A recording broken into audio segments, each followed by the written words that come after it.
Okay, guys, welcome to week 5. We are going to start a larger project.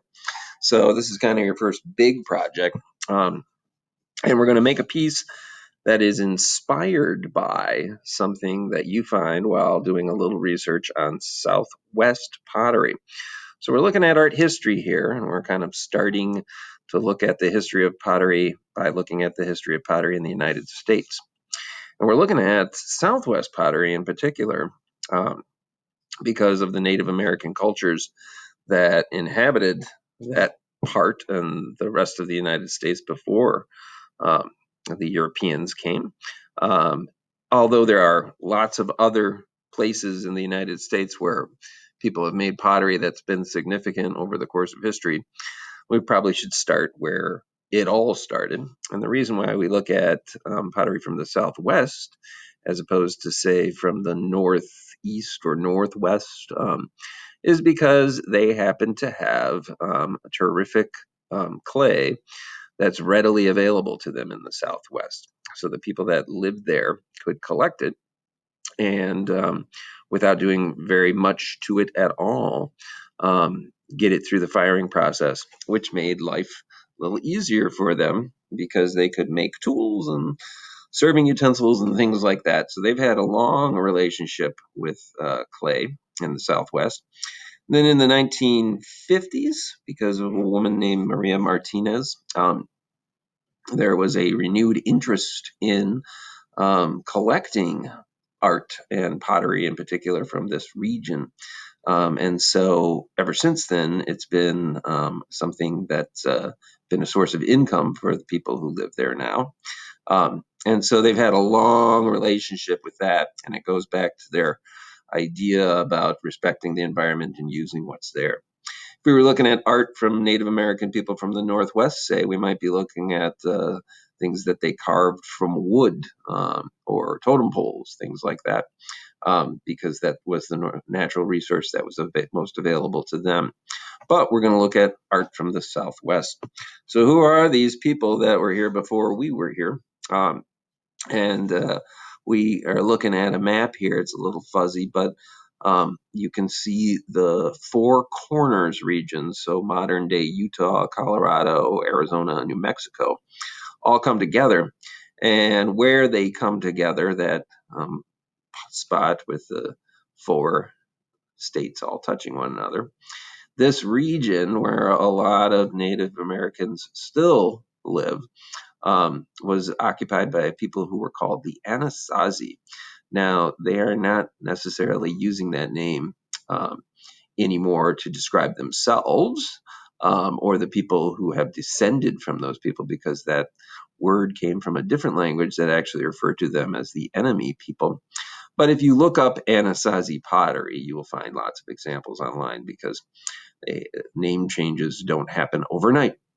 If you look at the southern region of current modern day Arizona, we have the Hohokam people, um, and their pottery is probably some of the oldest pottery. So we think that they might have been the first people to develop firing techniques. We found shards of pottery. That's the oldest stuff that we've found in the United States there.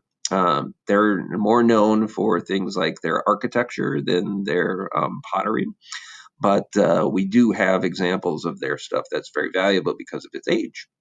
And then this region in green that extends down into modern day Mexico is a place that was occupied by people called the Mogollon people, and I always try to pronounce that correctly, but I'm never quite sure.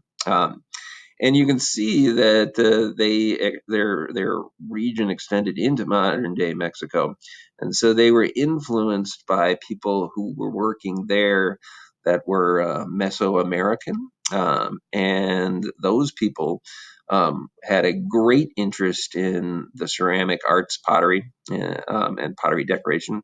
So their work is a little bit more refined. So if we look at some examples here, This is an example of a piece made by someone from the Anasazi. And it's a pipe. And it's just a gray clay, although they had a couple of different colored clays, black decoration, very simple decoration. And so, in using this piece as an example of what you might do here, we could look at this and say, okay, it's a pipe. We're not going to make anything that has to do with smoking in this class because it's school. However, you could look at this piece and say, I want to make something just like this. That's not a pipe. Or you could say something like, I like the idea that it's a triangular piece. So maybe I'm going to make a triangular bowl. Or this piece in particular has a bird's head on it. So you might look at this and say, could I make a bird, even if it doesn't look like this piece, out of clay? And I would say, yes, that you're inspired by this piece to make your own version of a bird, whether that's an owl or an eagle or whatever you want it to be. Could also be that you want to make something like a vase that has a lot of stripes on it because you like the way that this is decorated. So whatever you come up with, I want you to be looking at some examples of this pottery to get your ideas going. So that's your first task, is to find something that you like from one of these cultures that I'm about to tell you about, and then construct something that is at least 10 inches. So this is bigger than our coil pot. So this is scaling up a little bit more here for you guys. Um, that's inspired by a piece that you found online. So we're going to try to do that in class and print off some images, or you can do that at home. And then when you come in, you'll use your time to construct this piece, which will be due for you guys on October 9th. And I want you to tell me a little bit about the culture that inspired your piece. So moving on, here's an example of the Hohokam people. So we got a bird and a fish. It's a plate. And if you were going to make a plate, I'd expect you to be doing something kind of interesting with the design work that you do on it, because that's pretty simple form. And we're starting to get to that point where we want to challenge ourselves a little bit more. But a 10-inch plate with a beautiful design could be a way to go on here. And then Mogian, and you can see here, if you compare it to the Anasazi piece that I showed you first, that this painting is pretty simple by comparison to something like that. A lot of this is hand painted on the sides of their pottery. So you need a smooth surface to get this much detail on there. So working on your craftsmanship to be able to paint an interesting design, if that's what you decide to do, would be a good goal for this project. So those are our ancient, prehistoric almost relatives. However, the people that live in this part of the country now uh, are referred to as the Pueblo people.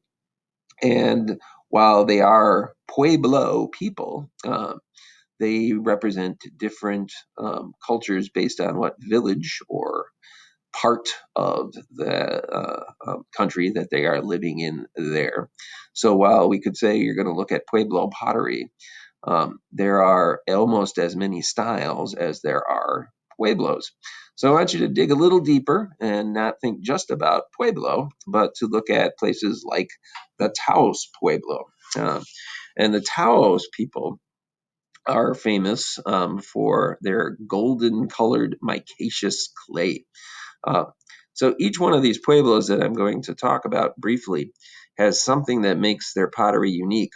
Now, in our current, uh, right now, the Taos people aren't the only people that make micaceous colored clay pieces, because if you're in one part of the state and somebody else is selling pottery and making money off of it, and you can do it the same way, why wouldn't you do that? So while I'm going to show you something unique about each pueblo, they all have kind of commingled now, and people do the same sorts of things no matter where they're at. So while I'm giving you like a little sample of something that makes their pottery unique, if you go to another pueblo, you might find a very similar sort of style nowadays, because they all communicate with one another. But their clay was a self glazing clay. So it would go in looking like the clay that maybe you and I work with, that brown clay. And then through the firing process, this mineral mica, which is glass-like, would kind of raise itself to the surface and create a glaze-like coating that looked gold. As a matter of fact, Spanish settlers um, were, were convinced at one point that they had somehow figured out how to turn clay into gold until they realized that it wasn't really gold. But because of that, they don't have a lot of designs on their pieces. Like if we think back to the Mogollon people, and then we look at this, it's just a nice form with a kind of a rippled lip here and kind of a little um, tucked in belly, there. But not a lot of painted designs on there. Acoma people, on the other hand, do a lot of painting. They have this beautiful white clay, and they have developed techniques where they can make this very thin wall and very smooth surface and very symmetrical piece. And then they spend a great deal of time doing these beautiful designs on here. So maybe you will think more about like the form of the piece, or maybe you'll think more about what kind of design you want to paint on your piece. Hopi pottery, different color, yellow clay, and a highly polished surface. And I want to mention now, all of these pieces were traditionally made with the coil and scrape technique. So just the same way that you stacked coils, they would stack coils, and then they would scrape the surface so you wouldn't see the individual coils. And then they would burnish it with something smooth like a stone that would give them this kind of glazed appearance, even though it's just painted with different colored slips. Zuni pottery, I've always really liked because it has this aspect that we refer to as sculptural applique. So some areas of their pottery have designs that are painted on them, like Acoma pottery. But then in other areas, the painted designs become three-dimensional. So it's like a sculpture that's applied to the surface, sculptural applique. And I've always liked that combination of the painted designs with the sculptural aspects on there.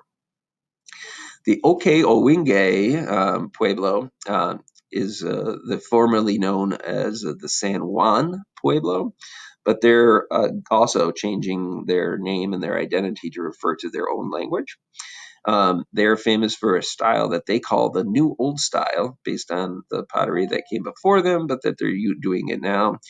And that design has a black or a red stripe at the bottom and a red stripe at the top, and then the design is in the middle. This design is actually carved into the clay, so they painted it and then scratched through the slip that they've painted on there to develop that little figure.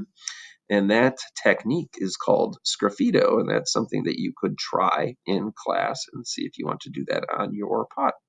It's best done when the piece is leather hard, because if you wait until it's drier, there's the risk of breaking your piece while you're doing the sgraffito, but it's fun. Um, Cochiti pottery is famous for the storyteller figure. We see a larger figure here with smaller figures attached to that person. You'll see animals and people for the storyteller figures.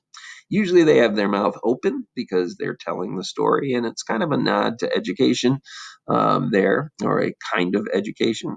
So way back when, before I gave you guys more freedom, this was like what everybody would make for our Southwest inspired piece. We'd all make a storyteller figure, and they had to pick a teacher from the school and try to make it look like that teacher. So that's one way that you could attack this project and come up with your Mr. Rieger storyteller figure or Mrs. Burgess storyteller figure. Jamez pottery is a more thickly constructed pot, thicker walls, and then they carve in these kind of fantastic designs to them.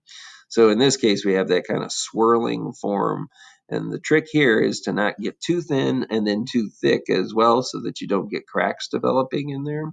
Or you could use coils to develop designs on the outside of your piece if you were using this piece as something for inspiration. And this piece is probably more the size of an apple than a 10-inch vessel. which makes it a little easier for them to manipulate that. But remember, we want to go a little bit bigger with this one. We're going to go about 10 inches. Santa Clara pottery is referred to as redware. And you can see here this burnished surface, and they've done sort of that sgraffito technique as well, where they've carved in to the side of the wall their designs there. And those designs are pretty three-dimensional because they carve pretty deeply. They paint the surface with a special kind of slip. And remember, slip is just clay and water mixed together until the clay becomes like a liquid. And they're using a red clay here, and they do a process called deflocculation, where you put something into it to separate out bigger particles from smaller particles. You can do it with something as simple as vinegar. But then they siphon off the larger particles from the top and use only the smallest particles of the slip and paint that on there. And then when you rub it and burnish it again with like a stone or anything smooth, you can get this highly reflective surface if you fire it at a lower temperature. And this kind of slip has a special name. It's called terra sigillata. You might hear that when you're looking at it. And because it takes a while to make the terra sigillata, those pieces are a little bit more prized than some of the ones that aren't using that really beautiful slip as part of their decoration. San Ildefonso is probably the most famous of all of the pueblos, and it's because of this woman, Maria Martinez, who, as I said, in the 50s, wanted to learn how her ancestors made pottery because they had pieces that looked like that, where you had black on black designs, some parts shiny and some parts not shiny. And so she experimented until she figured out a way to make this happen. And I'll show you a little video here in the next screencast of her working and her method. But anyway, she entered her work into the World's Fair. And usually the winner of the ceramics prize in the World's Fair was people from France or some other place. But she won for her black on black pottery. And so the world took notice, and people started coming to San Ildefonso to purchase work made by the Martinez family and Maria Martinez in particular. So once the black on black pottery from San Ildefonso became so prized, other pueblos started to imitate that style and sell their work as well. So she's really responsible for what's referred to sometimes as the Pueblo Revival in terms of pottery, where people became really interested in art from this region of the United States. So we'll go to that YouTube video in a little bit. So we just got a couple more. And these are people who don't really refer to themselves as Pueblo people. So, for example, the Navajo people, they had to actually relocate from the East Coast to this region. And they refer to themselves as a nation. They are a sovereign nation within the confines of the United States. They have small, elegant pieces. And you can see here, not as much decoration on theirs as, say, an Acoma piece. I want to talk about this piece in particular because it is a specific piece to the United States. This is a form that was developed here, and we didn't really see it anyplace else in the world. Excuse me. And it's called a wedding vase or a marriage vase, but usually wedding vase. And you can see we have two spouts that become one to symbolize two people becoming one in marriage. We also have like a little sculptural applique on the outside of this one where they've done a raised design that looks like corn, and no painted decoration on here. Just fun fact, if you are trying to collect Navajo pottery, they have a special formula for their clay where they include this like pine needle. It's called pinnin. So their pottery, if it's authentic pin and pitch pottery, Navajo, it actually has kind of like a smell, like you can kind of identify it by smell, which makes it a little bit more valuable. So wedding base. Um, and then the last pueblo I want to talk about are the Tohono O'odham people. Um, and they also have a very famous family, the Angia family and the Manuel family. So if you've got a pot at home and you see this little Angia with a little TO signature on the bottom, put it down because it's very valuable. But they are somewhat famous for developing this form, which is referred to as a friendship bowl or friendship vessel, where we have these people standing in a circle, which might symbolize that they're in some sort of ritual or that they're um, dancing together or that they are just simply friends. So this is usually one that a few people will try to recreate on their own. And you could do this very simply by making a coil bowl. You could use a bowl as a building block and then cutting out holes for underneath the arms and adding a little clay to the top to make the heads on there. So that's just a sampling of the cultures that exist, the pueblos that exist out in the Southwest that you can look at. So I want you to pick something today. I'll show you a couple examples of other students' work from the past. This girl did a sort of simple coil vessel and then painted a design on just a black stripe going around it, and then came back and carved in with that sgraffito technique some interesting designs. And I always tell people something more than just triangles or diamond shapes will make your work really stand out. You're in high school. You can do more than triangles and diamond shapes. Here's a girl that made two bowls and then put one bowl on top of the other while it was still leather hard and cut out the bottom of one bowl to make this form that goes out and then comes back in. And that form is referred to as an ola form. And then she did a nice job of dividing up the sections of the pot and repeating a pattern that she sort of borrowed from a piece that she found online. This one's more sculptural. This is one that I made based on a pot that I found that was actually Mesoamerican, not Native American. But same idea, two bowls, one bowl on top of another, right side up and upside down to make sort of an egg form. And then I coiled up to make a spout and added a bird's head to make mine a little more sculptural. This is probably one of the best ones we've ever had. This is Emily Tomlin. She unfortunately passed away a couple of years into college, but boy, was she a great ceramic artist. And she just started coiling and then went this way and then went that way. And then once she had her form of this bird that she liked, she ended up starting to paint designs and carve into them and just kept going. And boy, it was a beautiful, beautiful piece. So that's a little bit to get you started on this project. I'm going to show another video and we'll post that one as well. But good luck. You got 2 weeks.